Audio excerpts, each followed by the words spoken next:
Namaskara to all of you, and welcome to our next session on Yoganishta Jivanam. So, before we continue further, let us just quickly look at what we covered last week. So, last week we said that all human beings have an infinite desire, right?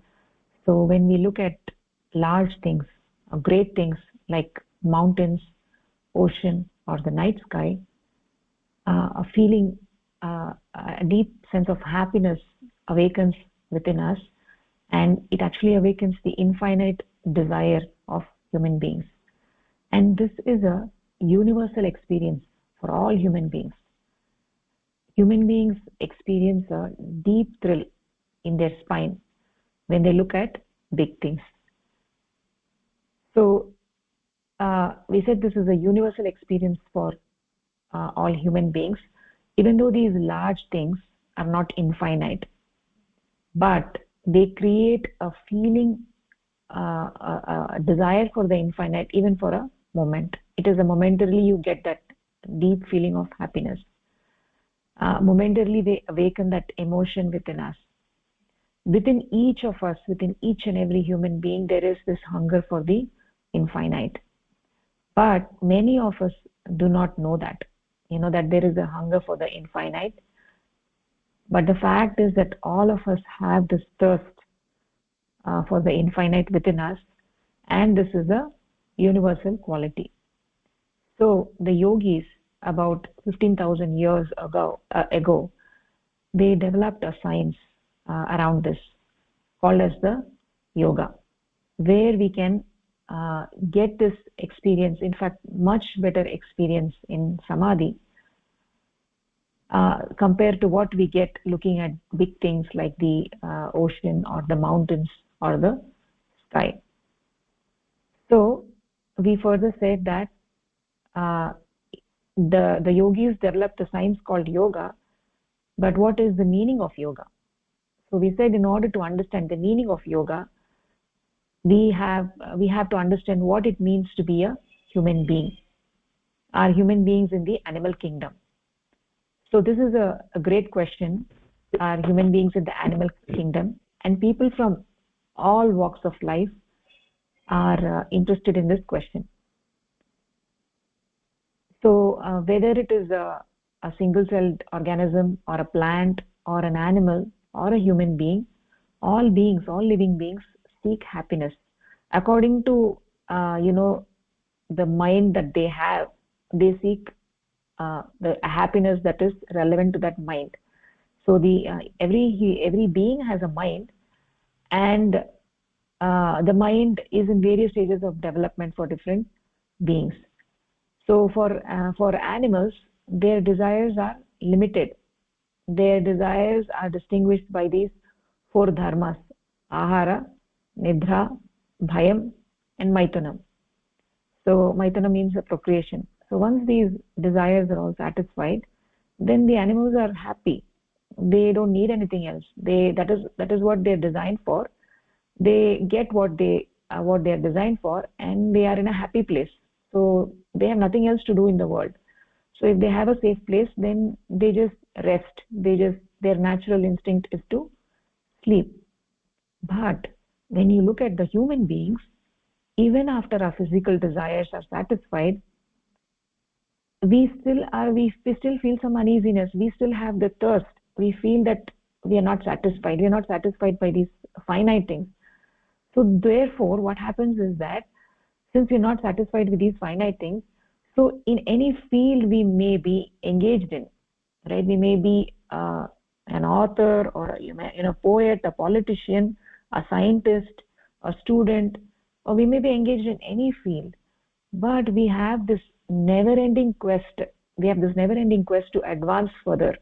So we want to get more wealth. If you're a businessman, you want to get more wealth. If you're a scientist, you want to progress further in your research. If you're an author, you want to get more name, more reputation. If you're a politician, you want to get more power. So our efforts continue on and on and on. There seems to be no end to our efforts. So with that said, we can understand that between the human beings and animals, if you look at how we operate, we can see that there is a qualitative difference and not just a quantitative difference in terms of intelligence that human beings are more intelligent than animals. So there is a qualitative difference. In the same way, there is a qualitative difference between the animals and plants, and not just a quantitative difference. We said the plants are called as padapaha, that which drinks from the feet. Animals cannot do that. So there is a qualitative difference. So if we say that animals are just moving plants, then that is not a satisfactory answer. That is why we have two different categories. We have plants and animals, because they are different, because they are qualitatively different, not just quantitatively different. We just cannot say that animals are more intelligent than plants, or animals are moving plants, but there is a qualitative difference. So when we look at the human beings are able to identify these qualitative differences very easily. So let me give you an example. So there is a small boy, and the mother, there is a cow outside the house, and the mother calls the boy and the small boy and shows the cow and says, "This is a cow." So the boy looks at the cow for the first time. He's never looked at the cow before. He looks at the cow for the first time, and the mother says, "Look at the cow, this is a cow." So then the boy understands that this is a cow. Looking at the cow, he gets an idea that this is how the cow looks like. So then what happens is, later on, in some other place, when the boy sees the cow, he is able to identify and say that this is a cow. So this is a unique characteristic of human beings. We are able to identify the lakshana of different objects in this world. So the child understands the breed of cow. So that anywhere the child goes, it is able to identify the cow. And this commonality we call as jati. Because of the jati, the gotva jati, cow is called as gauhu. So the gotva jati, the child is able to identify the gotva jati, and as a result, wherever he goes, he is able to identify the cow. And identifying this, that is how we have named that category of animal as cow. Right? So human beings are able to understand the lakshana. So in yoga, this unique characteristic, the qualitative difference to distinguish between different classes, between the plants, animals, and human beings, that qualitative difference, that unique characteristics is called as dharma. It's called as dharma. So every object in this world has a unique dharma. So for instance, if you take fire, right, the unique dharma of fire is to burn. So whatever burns, that is fire. If it does not burn, then it is not fire. So the lakshana of fire is to burn, and anything that does not have that lakshana, then it is not fire. So dharma is a guna that is only in certain things but not in other things. It's a unique characteristics in a particular thing. So similarly, if you look at water, right, water is something that makes things wet. That is what is water. So that which does not make things wet, we cannot call it as water. So just as a dharma exists in fire, water, there is a unique characteristics which exists in human beings. So we also discussed whether this unique characteristics or dharma, could that be intelligence? Could we say the unique characteristics of human being is dharma, or dharma of human beings is intelligence? So many people from different spheres have talked about this, and they have said that human beings are most intelligent of animals. But the question is, how satisfying is this answer? So when we just say they are intelligent animals, that means we are just talking about the quantitative difference. It's just the difference in the scale of intelligence. But there are quantitative differences in the intelligence even within the animal kingdom. So if we just say that human beings are most intelligent animals, like how the monkeys are more intelligent than the mice, so then it is just difference in the scale of intelligence. So this is not a very satisfying answer. So if we just say if intelligence is the dharma, then the question arises, why aren't human beings in the animal kingdom if intelligence is the only scale? So then why do we have different kingdoms? So the fact of the matter is, there is a reason why we've been named as human. We are just not just the most intelligent animals. There is something qualitatively different and not just a quantitative difference, and that difference, qualitative difference, is called as dharma. Dharma means asadharana gunaha, unique characteristics which is present only in human beings and not in animals or plants or any other group. So that unique characteristic, we said, is the infinite desire, is a desire to seek the infinite. If we look at all beings, all of them have jaivi dharma. Jaivi dharma means the dharma to live. Every being is alive. So they have this jaivi dharma, and also all beings have a swadharma. They have their own dharma. The swadharma of human beings is to seek the infinite, right? Is to seek the infinite. So the pashu dharma is ahara, nidra, bhayam, and maituna. Those are the four things which are the pashu dharma. So this is what we covered in the last class. So now we can move further. So far, is it clear to you guys? Do you have any comments or before we move further?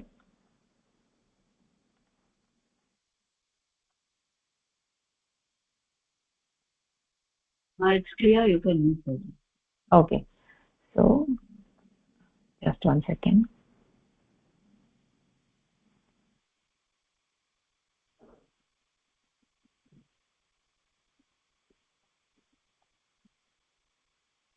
Okay, so we talked about the animal dharma, and there is one shloka over here: ahara, nidra, bhayam, maitunam cha samanyam etat pashubir naranam dharmo hi tesham adhiko visheshah dharmena hinaah pashubih samanaah. So so we can see that ahara, nidra, bhayam, and maitunam, these are common for all the pashu. That is the pashu dharma, and it is also present in the human beings. Human beings also have this ahara, nidra, bhaya, maituna. They have that within them. We have the pashu dharma within us, but that is not what distinguishes us from the animals. We have something more special compared to the animals, and that speciality and that qualitative difference is the desire for the infinite. Okay, so we said that we have the animal dharma within us because we have come from animals. We have gradually evolved from animals, so therefore we have the animal dharma within us. That is why we have the ahara, nidra, bhayam, maitunam within us. We also have another dharma. We have in addition to the pashu dharma, we have another dharma, which distinguishes human beings from other categories, and that dharma is the desire for the infinite. It is the dharma of human beings to attain the infinite.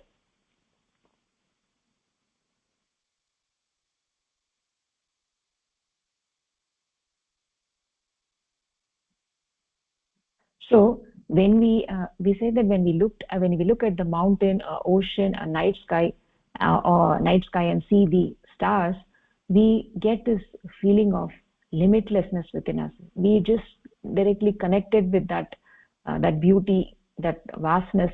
There is a feeling, there is a chillness, or we feel amazed looking at large things. It triggers this feeling of deep desire within us. That yearning that human beings have, which has no end, that yearning within humans which have no end, is something which every human has, and it is not present in any other being. So when we looked at the animal dharma, ahara, nidra, bhayam and maitunam, fear there, bhayam meaning that it is a tendency to eliminate the fear. Animals, they need a safe environment. They don't want to be attacked by other animals. They want to live in such a way, they want to maintain their existence. They don't want to be attacked. So that is what is fear, to eliminate fear. And then the ahara is to satisfy the need for food. Nidra is sleep, and maituna is procreation. So that is what is animals. Human beings also have that animal dharma within us, but that does not distinguish human beings. Humans, having come from animals, also have the animal dharma within them, right? But we also have another dharma, that is the desire for the infinite. This is what characterizes us as human beings. And we we we most of us do not realize this. Most of us do not realize this. uh, the four characteristics of the pashu dharma is predominant in most of human beings, because they do not realize their human dharma. So we constantly keep running after how to fulfill this pashu dharma. That is what our whole life is, running after this four thing: ahara, nidra, bhayam, maitunam. In that only our life goes away. But achieving the limitlessness, that is what distinguishes human beings from animals. That is what is our dharma, and that is where our energy should be focused on. But human beings are not aware of their manava dharma. That is the human dharma, manava dharma. That is what qualifies us as human beings, and that is what distinguishes us from all the other beings. Is we have an infinite desire, we want to achieve that infinite, and that is the goal of human life, and that is our dharma, to achieve the infinite. So we're further saying that 99.9% of the people in this world are not aware of their infinite desire. They are so engrossed in the materialistic world that they forget their manava dharma, and they keep running after finite things, right? They keep running after the finite things. 99.9% of the people do not understand what is the goal of life. They do not understand the manava dharma. We can just compare this to a small baby, right? A small infant. If the infant is hungry and it does not understand that it is hungry, and it is continuously crying, it starts to cry. It doesn't know why it is crying. It doesn't know it is hungry. So then what the baby does is that it puts its finger in, it puts its thumb inside its mouth and tries to see if it is getting satisfied.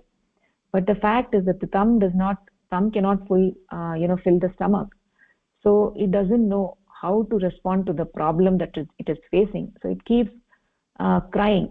So then later on, when it grows, then it realizes that, oh, it is hungry. It is because of the hunger that the child is feeling uneasy. So that they will learn going forward, but they haven't learned it. So the human being situation is very similar. We have this infinite desire, but vast majority of people do not understand that we have this ananteshana. We have this ananteshana. We don't realize that. So as a result, what we do is that entire life we keep trying to satisfy that infinite desire with finite things, right? Just like a baby putting the thumb in its mouth and trying to fulfill its hunger, the same way human beings keep running after finite things, whether it is name, money, fame, power, food, right?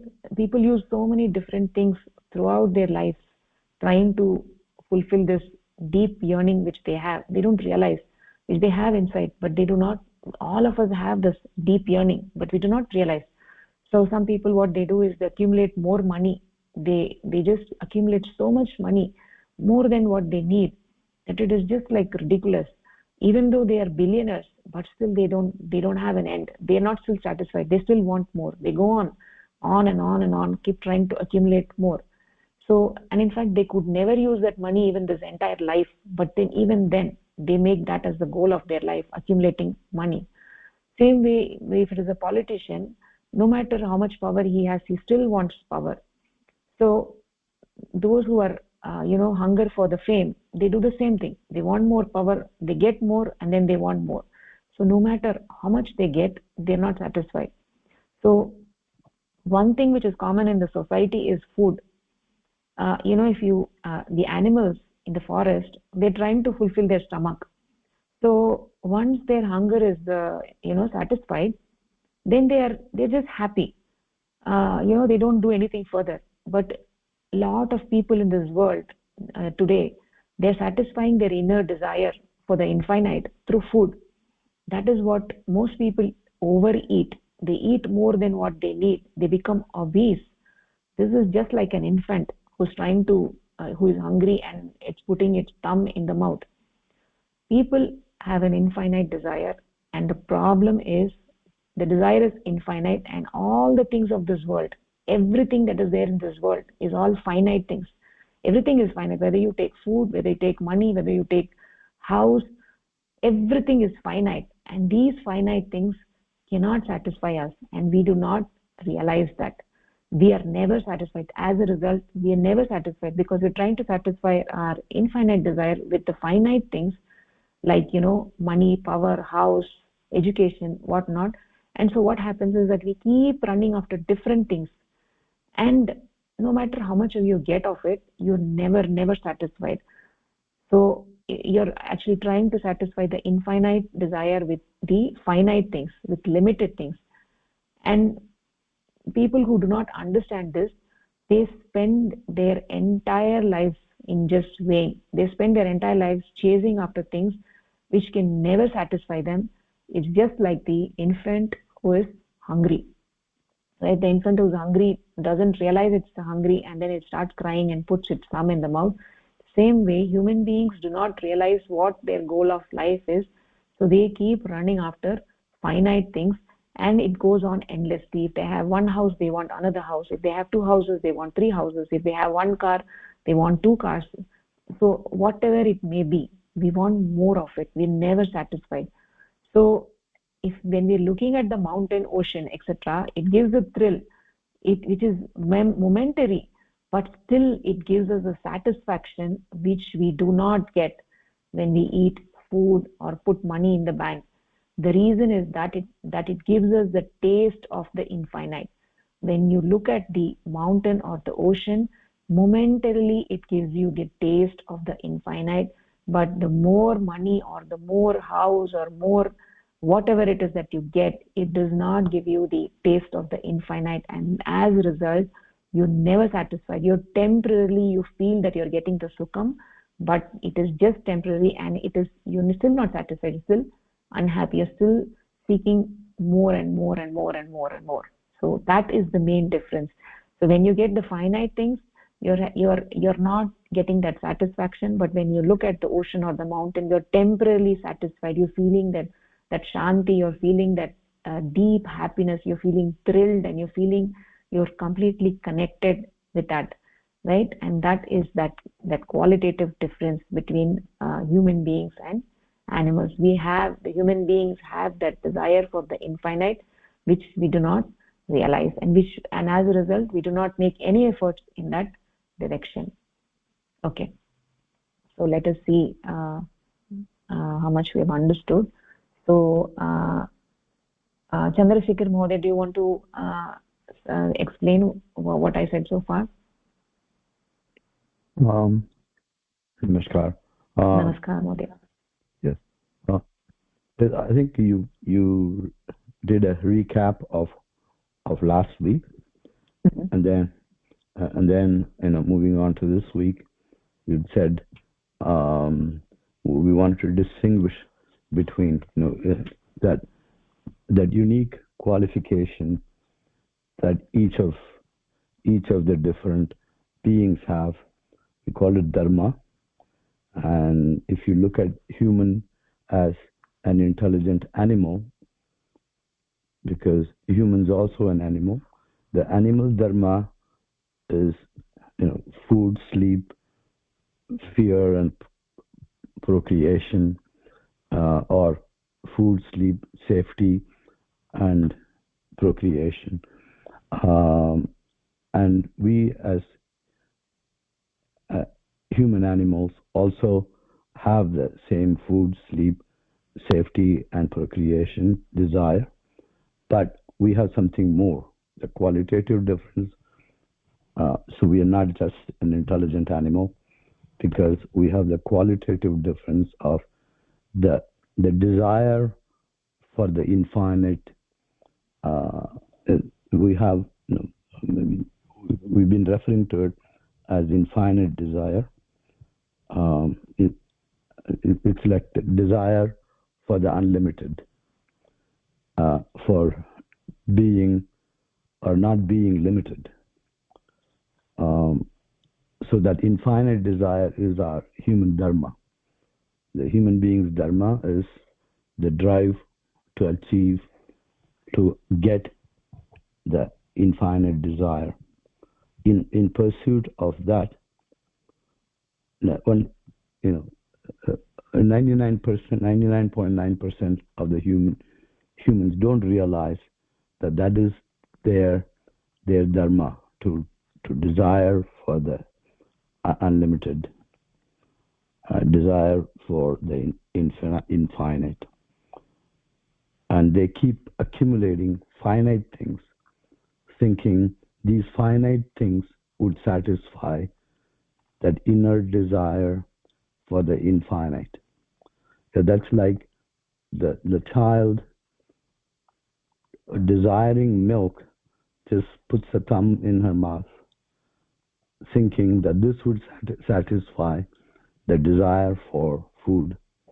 And we put the finite things in our mouth, thinking that these finite things would satisfy the desire for the infinite.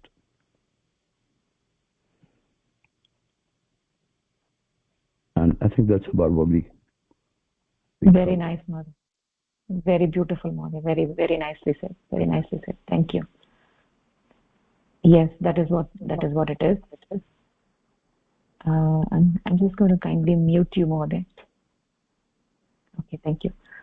So yes, so 99.9% of human beings do not realize that we have an infinite desire. So moving further, so yoga, yogis have developed yoga through the experience of seeing the mountains, ocean, etc. So yoga actually teaches us how we can cultivate the experience of infinite without going outside, how we can experience the infinite. Just you can be wherever you are and you can experience the infinite without having to look at the mountains or the ocean or the night sky. So there is actually nothing wrong. There is nothing wrong in seeing the mountains or the ocean, etc. But that happiness that you get, the deep feeling that you get is very, very momentary. But with yoga you can get even more lasting experience, and yoga says how to fulfill the infinite desire through yogic lifestyle, asanas, food, yogic sattvic diet, everything, how we can modify our life in such a way that we can all become yogis. So that is what is yoga about, right? How we can cultivate ourselves in as yogis of the past, as rishis of the past, how we can cultivate our life, how we can modify our life so that we can get the experience of the infinite. So uh, so you actually when you are a yogi, you don't have to go outside. You don't need to walk to the mountains or the ocean or see the stars. We can just be wherever we are, just close our eyes and go deep within, and experience that infinite through sadhana, through meditation. So yoga is that science that helps us in the seeking the knowledge of the infinite. Yoga is a science of realizing the infinite, the science of realizing the infinite in your life. This is what yoga is about. We don't need to go outside. We don't need to go and look at the mountains or the ocean. We have to close our eyes and go deep within and experience that infinite. That is what yoga is about. So the question is, we said the finite things do not satisfy human beings. So that does not mean that food is not needed. For a yogi, food is needed, shelter is needed, everything is needed, but everything in limited quantities. Everything is needed, but in limited quantities. Food cannot quench the desire for the unlimited happiness, right? Even though food is needed, shelter is needed, but the food cannot quench this desire for the unlimited. So that is how the science of yoga evolved, and the science of yoga helps human beings to know the infinite that we are looking for, right? So okay, so far what has been said, that can Pushpalata Bhagini, can you summarize please?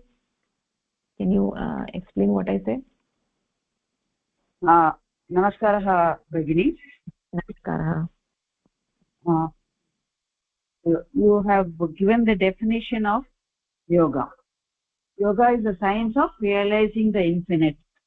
We are only going after the finite desires, and we are not achieving the infinite desires. So, and when we see the mountains or forests or rivers or something like that, we feel happy. That momentary happiness or what can be achieved, and the inner peace, instead of running after finite desires, can be achieved through yoga.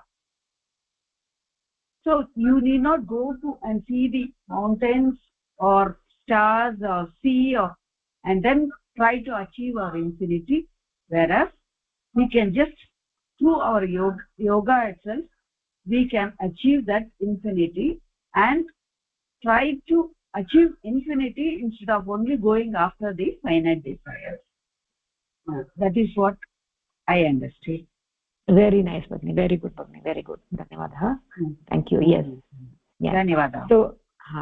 So we also said that, for a yogi, limited things are not required. It is not that limited things are not required. So yogi needs food, he needs shelter, we need all those limited things in the limited quantities, right? But that is not the goal of life. We are not living to eat, right? We're not living to eat, we just eat to live, right? So that is the difference. Okay. So what are the limbs of yoga, right? The limbs of yoga, at least in our classes, initially we are going to be looking at it from a practical perspective. So the limbs of yoga are, asanas, the yogic dietary practices, yama, ethics, niyama, right? Meditation, yama and niyama, and then meditation, and then that is what is the meditation, and finally the samadhi. So all the different parts of yoga, the goal is the experience and realization of the infinite. So all the different parts that we have, the asanas, the dietary practices, the ethics, morality, yama, ethics, morality is niyama, meditation, all the aspects direct us in only one goal. That goal is to experience and realize the infinite. So all the parts, they don't operate independently, they're all working together and taking us in one direction, and that direction is to experience and realize the infinite. So if you look in today's world, yogasanas have become a fad all around world, right? It has just become a fashion. Yogasanas, we have yoga studios all over the world, but this is not true yoga. This is nothing to do with true yoga. Just asanas is not true yoga. It has just been the reason for this is that people have extracted the physical aspect of yoga, right, from what is the overall endeavor of yoga, to realize the infinite. right? They've just taken one aspect of yoga and focused only on the physical aspect, just the fitness aspect, and made it as a fitness exercise. But yoga is a holistic science. It's a holistic science, and all the individual parts of yoga are all moving in one direction.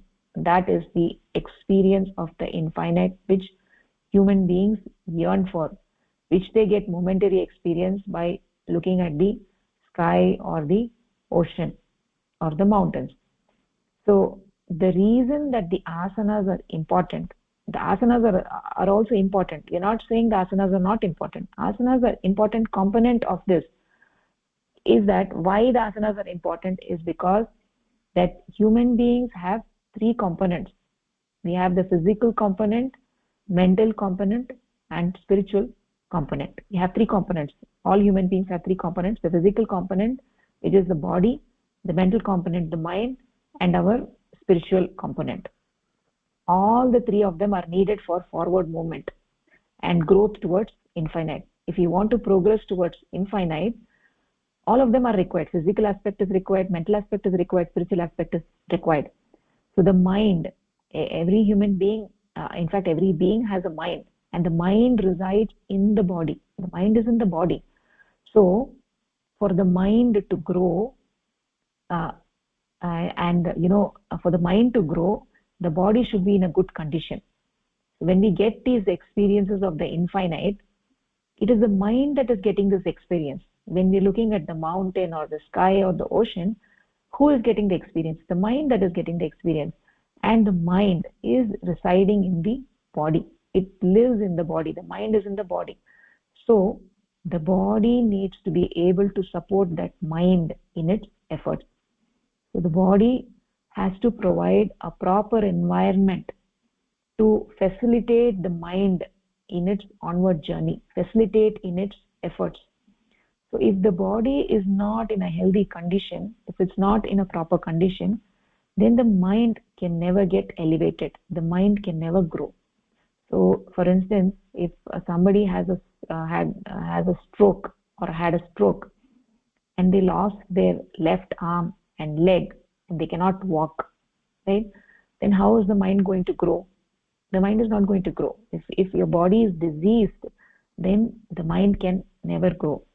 So let me give you an example. So if you take a 1950 computer, if you take a very, very old computer and put the latest chip in it, do you think it will work? If you put the latest chip in it, the computer is not going to work. If you put the latest chip in it, then because the computer is not suitable for the chip, they're not going to work. The same way, if the body is not in a good condition, the mind cannot get elevated. So you need that elevated mind to realize the infinite. So it is not going to work. So yogis, actually seeing this to be the case, evolved an entire scientific approach, a holistic approach, which includes the body, mind, and the atma. So it includes the physical component, the mental component, and also the spiritual component. So because it includes the physical component, yogi does not ignore the food. Yogi does not ignore the body or our existence in the society. For a yogi, food is required, our body is required, our existence in the society is also required. So all of them are required because it all falls under the physical component, right? Physical component is also required. Unless the body is in good condition, your mind cannot grow. So body is also important for a yogi. In fact, there is no component of life which is not addressed by yoga, right? Every component of life is addressed by yoga, whether it is politics, science, music, art. There is nothing which is not within yoga. Everything is addressed within yoga. It is a very, very practical science applied to every aspect of life, in such a way every aspect of human existence, art, music, whatever it may be, politics, economics, everything falls within the ambit of yoga. All of this, every aspect has to be arranged in such a way to facilitate humans' endeavor to realize the infinite. That is the true science of yoga. It is not just yogasanas or yoga poses, like how it is perceived in today's world. People in today's world have no idea what is the true meaning of yoga. They have no idea of what yoga is. Yoga is a very, very deep, profound practice which incorporates all aspects of life and helps human beings achieve the infinite. It helps to achieve the infinite. So yoga has all the three aspects: physical aspect, mental aspect, and also the spiritual aspect, and we cannot ignore any of the aspects for us to progress further spiritually. Okay, so Siricha Bagni, do you want to summarize what we talked here in this slide?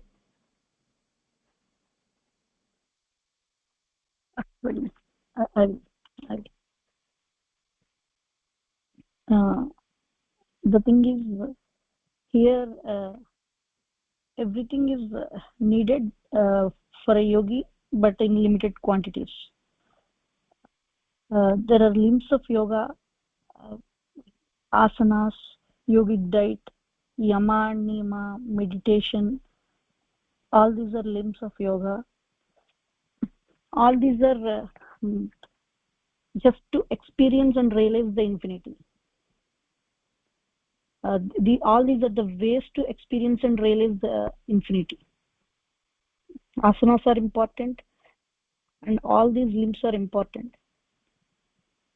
Human beings actually have some aspects, some components, physical, mental, and spiritual, just to move forward towards the infinity through yoga. And one more thing, our mind resides in our body. Our body is what I have understood, it's our body is the temple. Mind if mind has to experience good things, the body has to be a good facilitator. That means it should be in a healthy condition. The body should be in a healthy condition. If body is diseased, mind cannot grow. And one more thing, if the mind is elevated enough, then it helps us to attain infinity through yoga. And one more thing, the definition of yoga, it is a practical science, deep, profound practical science, and it covers all aspects of each and every aspect of our life. Very nice, Bhagini. Excellent. Very nice. Very nicely said. Very nice. Thank you. Thank you so much. Yes, that is what is the goal of yoga, is to experience and realize the infinite. So all aspects, all help us to progress in that direction. Every aspect, whether it is the physical aspect, mental aspect, spiritual aspect, everything helps us to progress towards the infinite. Okay. So now, what is yoga? So we've been talking about yoga. So yoga means union. The yoga means union. So union of what with what? So when we say union, there will be two things. For union, there has to be two things. So what are those things? Union of what with what? So we say that yoga ityuktau sanyogah, jivatma paramatmanoho sanyogah. It's a joining of the jivatma and paramatma, right? Joining of the jivatma and paramatma, that is the yoga. Yoga is the union of jivatma with the paramatma.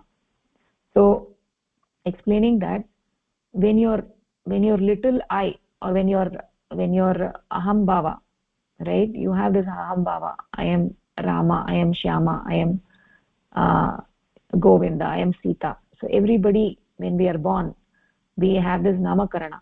So we are so attached to that namakarana. So everybody has that little I, which is the ahankara. So when that little I becomes one with the cosmic I, that is the state of yoga. Jivatmanah paramatmana saha ekikaranam yogaha. So that is the state of yoga.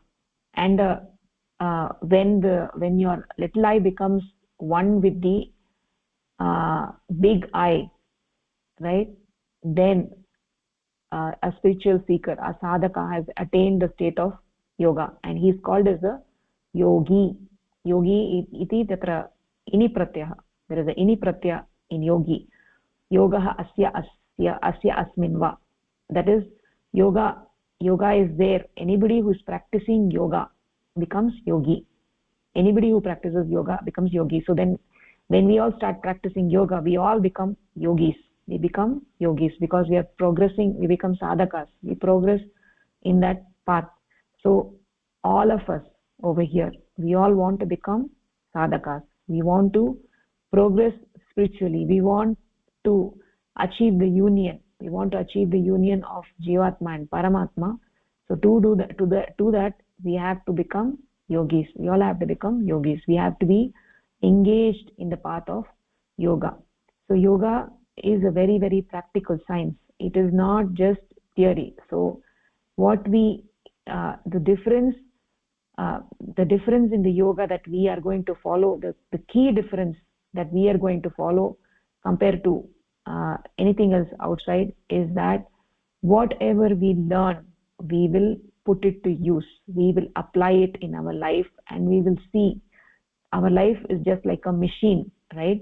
So yoga is like a yantra. Yoga is like a yantra. So yoga is like a machine. So we put ourselves into the machine, and we come out as human beings. So our goal is to become spiritual seekers. Our goal is to become sadhakas. Our goal is to become yogis, so that Jivatma Paramatmanoho Aikyam, we can get the Aikyam of Jivatma and Paramatma. So that is the goal of yoga, right? Yoga means union of the finite with the infinite.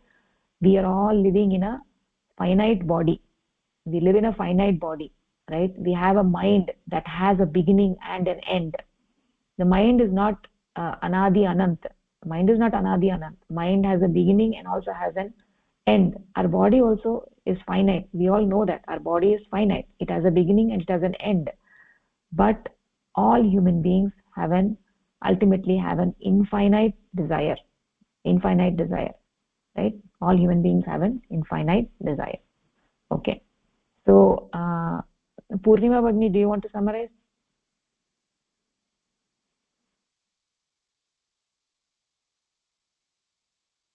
भगिनी मम ध्वनिः किञ्चित् सम्यक् नास्ति भगिनी अद्य. Okay, तर्हि लक्ष्मी भगिनी.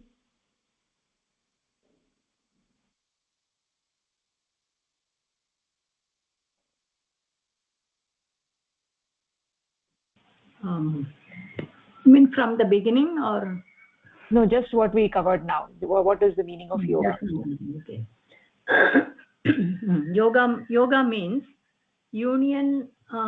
It means union. Yujyate idi yoga. That means the union with what or whom is the question. With that is with yoga, union with jiva of the jivatma with the paramatma. That is called yoga.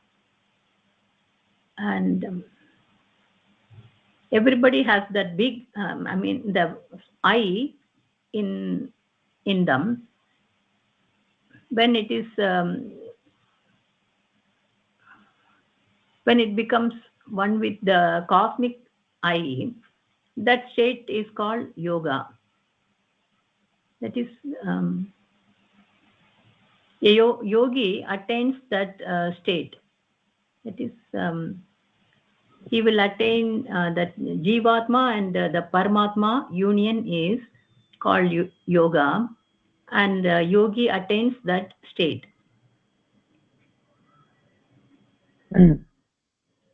Very nice, Bhagini. Thank you. Correct. Yeah.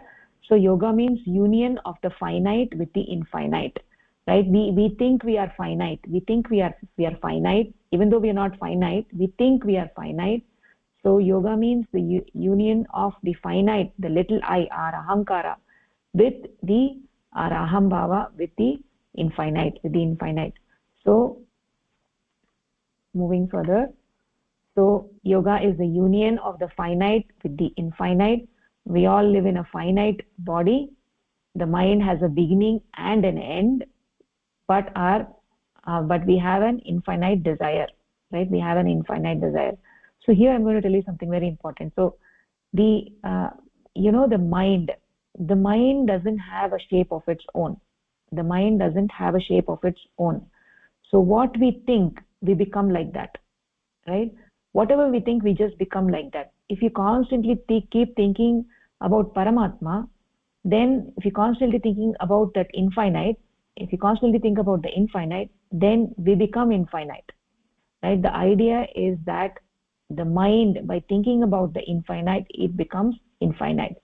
If you constantly think about crude things like money or power or position, then your mind also falls down. Your mind becomes very crude, right? We want to elevate the mind. Our goal of life is to elevate the mind and to attain the infinite, right? And that is possible because the mind does not have a shape of its own. Mind is not having a shape of its own. So whatever we put in it, we become like that, right? So we if we what we think, we become like that. So the idea is that mind, by thinking about the infinite, it becomes infinite. So it is the merger of the finite with the infinite. That is what yoga is. So yoga applies to all aspects of life. Yoga applies to all aspects of life. We all have infinite desires, infinite desire, but we chase limited things without realizing. We don't realize.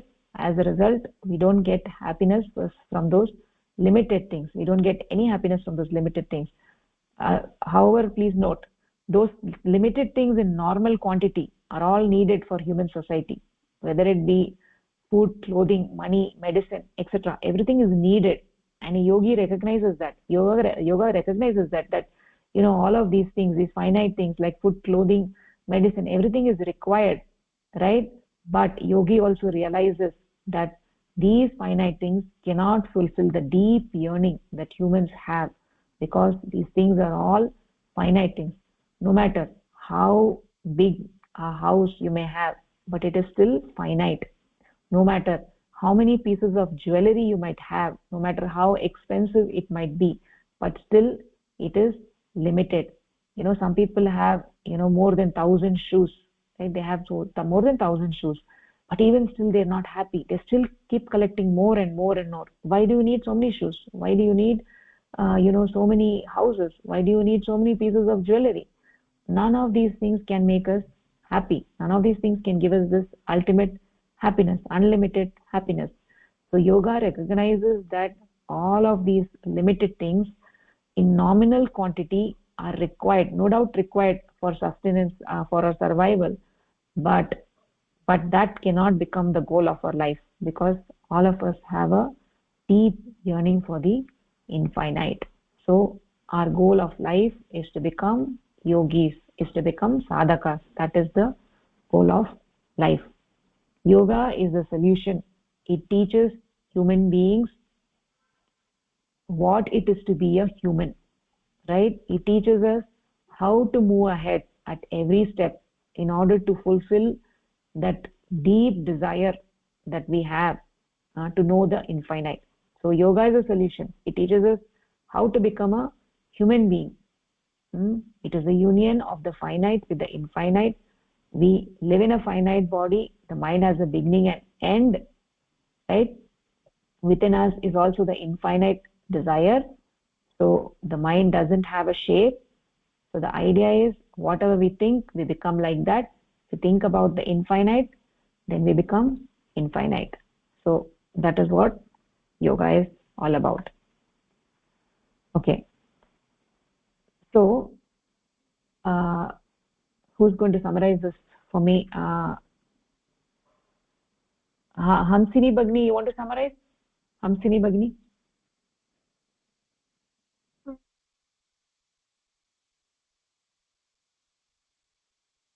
I mean, this is my first class, so I'm still having a little bit of, like, it's a little hard to understand. Is it okay if I don't summarize? Oh, it's your first class, is it? Okay, okay, no worries.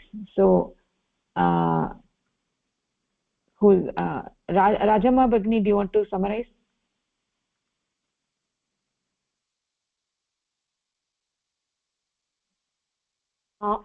Yes, Mahodaya. Hmm. Yoga is union of two things, like union of infinite with the uh, with with infinite with the uh, Finite. what With with the finite. finite, with the Hmm. finite. And Hmm. in yoga, whatever we the mind has more power in it, and so whatever we think, the same way we become. So if we think positively, we become more positive, and if we think anything negative, we become negative. If we think I'm very healthy and um, happy, I will be like that. If I think I'm little depressed today, means that full thing, that mind takes over it, and whole day it lingers into it. So uh, I think yoga is about this. Hmm. Nice, Bagni. So the mind has no beginning and end. Also, the mind doesn't have a shape of its own. So, right. So whatever we think, we just become like that. So Yes. the goal of life is to think about infinite and become infinite. That is the ultimate goal of yoga, right? Yoga applies to all aspects of life. Okay. So the question is, why are human beings unaware of their dharma? Right? Why are we unaware of our dharma? 99.9% of the people do not understand what human dharma is. So now we have to understand the reason why we don't understand our dharma, right? So we have to understand that where human beings have come from, right? We were not always on the planet. Something that humans were always there, but we know from science that this is not the fact. Humans were not always there. When the earth was molten, it was lava, and then it slowly began to cool down. Gradually there was a congenial environment that became present in the universe in terms of oxygen, water, temperature, and things. And ultimately, we got the development of life in the form of single celled organisms, right? And then slowly the other beings evolved. So yoga recognizes that Darwinian evolution is true. We have gradual evolution and development of complexity and sophisticated life forms with passage of time, right? This is what we call as sangarsha and samiti. Sangarsha and samiti. Through struggle we get gradual development of more and more complex life forms. Through development of apes and monkeys, we have development of human beings. Human beings evolved from animals. So since we have evolved from animals, we are not animals. Even though we have evolved from animals, we are not animals.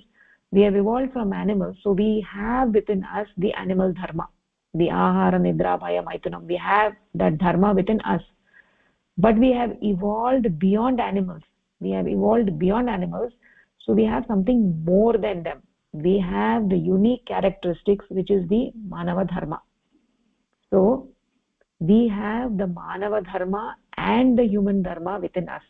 So we have ahara nidra bhaya maitunam within us, and also we have the infinite desire, happiness, the limitlessness, which animals do not have. We have both within us. We have a dual within us. We have the animal dharma and also the pashu dharma. We have evolved from animals. So there is a constant struggle within us between the animal dharma and the human dharma, right?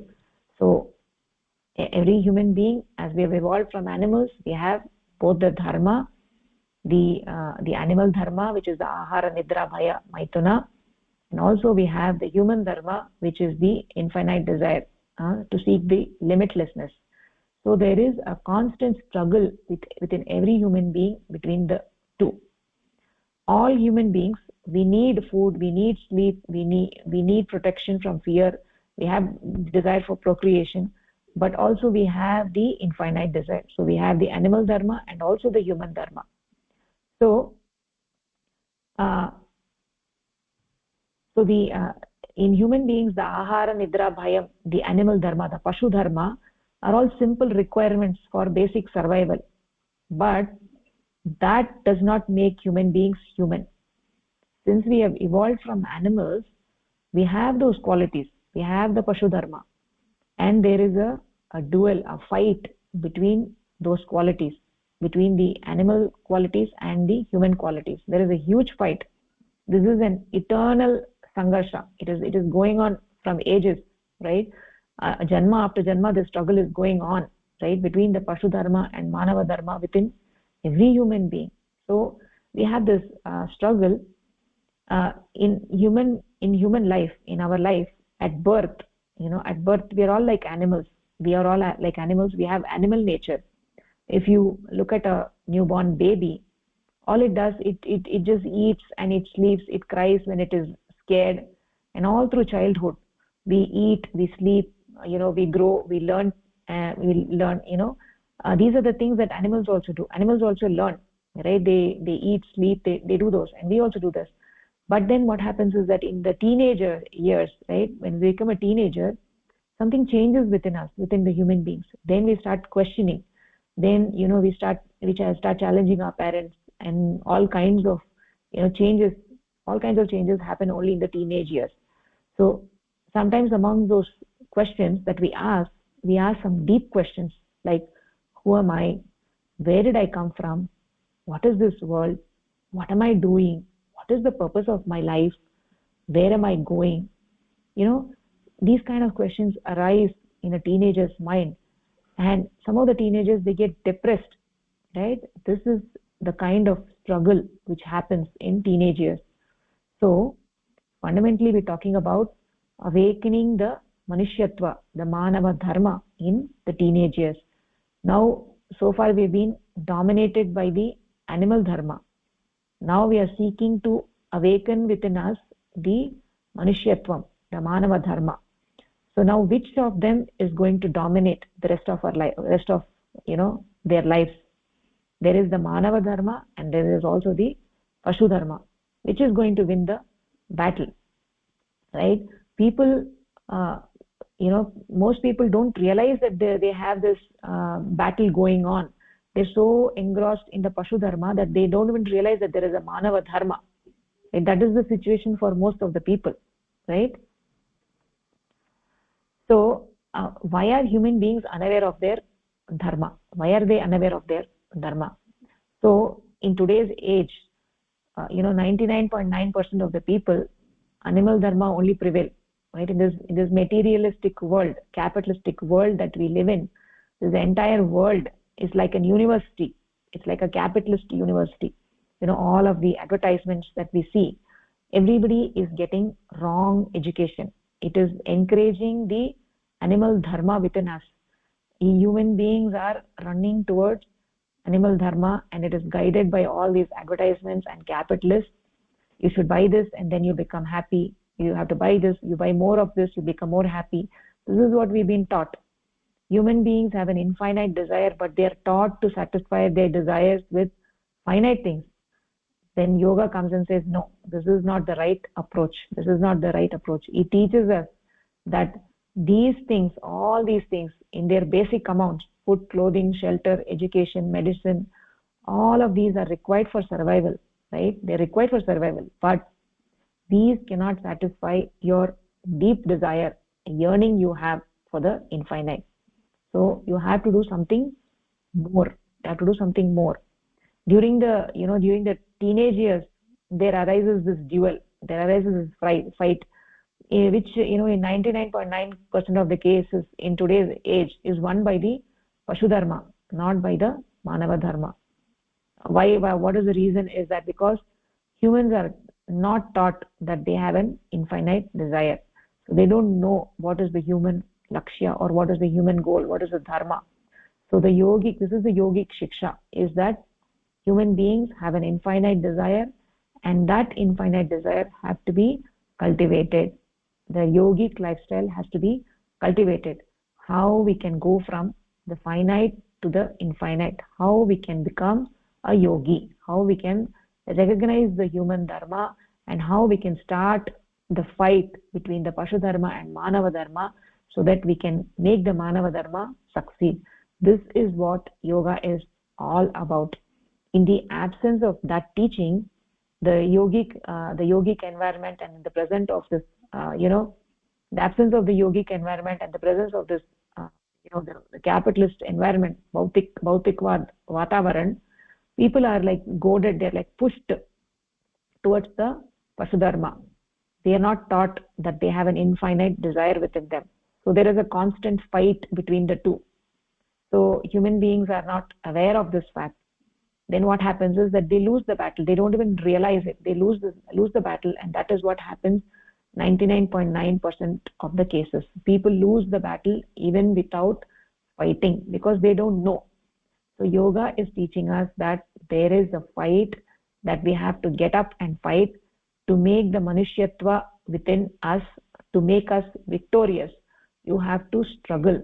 You have to struggle, because the animal dharma is the known path. Animal dharma is the known path. We have this animal dharma, we have this experience from many lives. We have been developed from animals, so it is the jnata dharma, known path.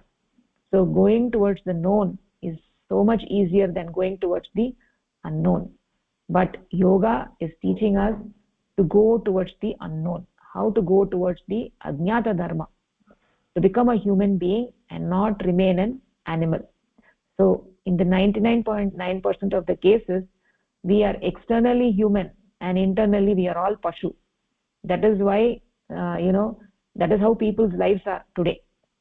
Yoga is teaching us that human beings, you don't have to be like that. You can become human being in the human form, not only inside, not only outside, but also in the inside. Inside, most people are like animals, but we can become humans inside as well, and not remain animal in human form. So we have to stand up and we have to start the struggle. We have to begin the struggle and become who we are capable of becoming. Become yogis. We can all become yogis, and that is the beauty of yogic science, which was practiced by all the rishis of the past. And this is what yoga is all about, to understand the human dharma and start the struggle between the two. Okay, so who's going to say? Chandrasekhar Mohdaya, do you want to summarize? Okay, sure, Bhagini.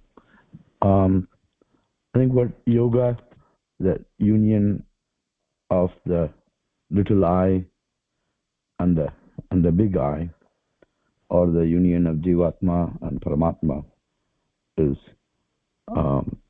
trying to teach us, is to really make the humans be aware of their dharma.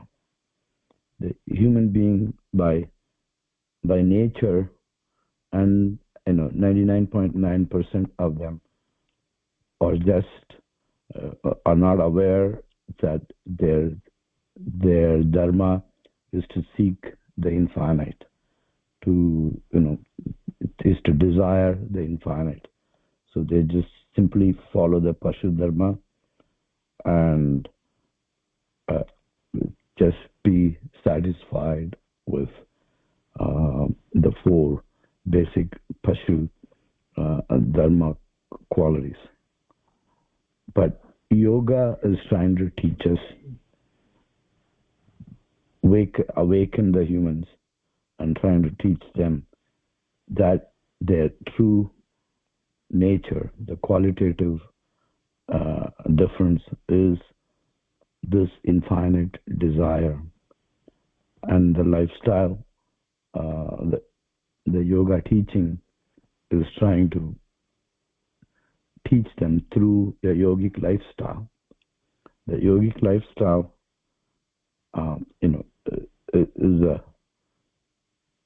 is a struggle the humans, I should say, internally have a constant struggle.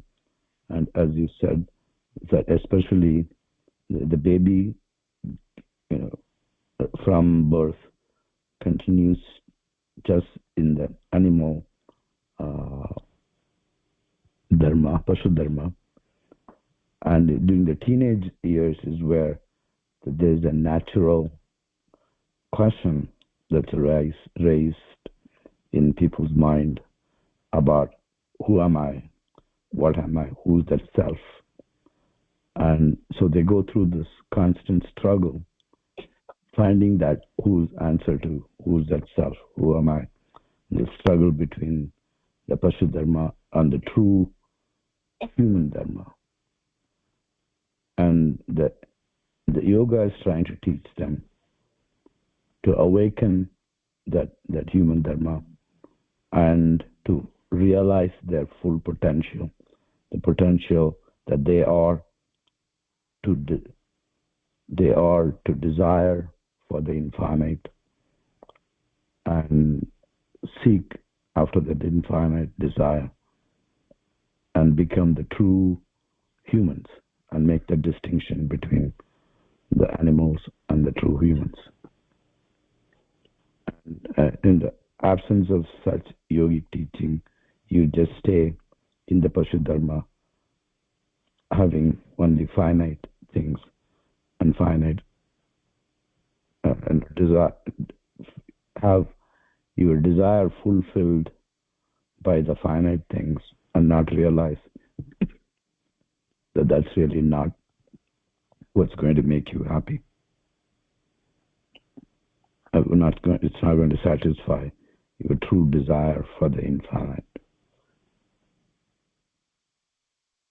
Yes, Maurya, very nicely. Yeah. Yes, very nicely said. Thank you so much. Yes. Thank you. Yes. So that is the goal of life, is to begin the struggle. We can all become yogis. It's never late. It is never too late, right? Irrespective of wherever we are in life, it is never too late. We can all become yogis. We can all become human beings on the outside and inside. So we have this opportunity. It's a very, very unique opportunity for us. We can all become yogis. So let us all actively try to learn this and try to apply this in our life. This is a spiritual science. It is not a physical exercise or anything. It is a physical, holistic science that every human being can apply to their life, irrespective of wherever they are in life. So whatever aspect of it that you apply in your life, you're just going to benefit. You're just going to completely benefit. So you can experience it yourself. You don't have to take what I am saying, but you can experience it yourself. We are going to, in the further sessions, we are going to talk about ahara and further many more things, how to apply it practically in your life. So let us all wait for that, and we will conclude our session here. If you would like to say something, you can go ahead.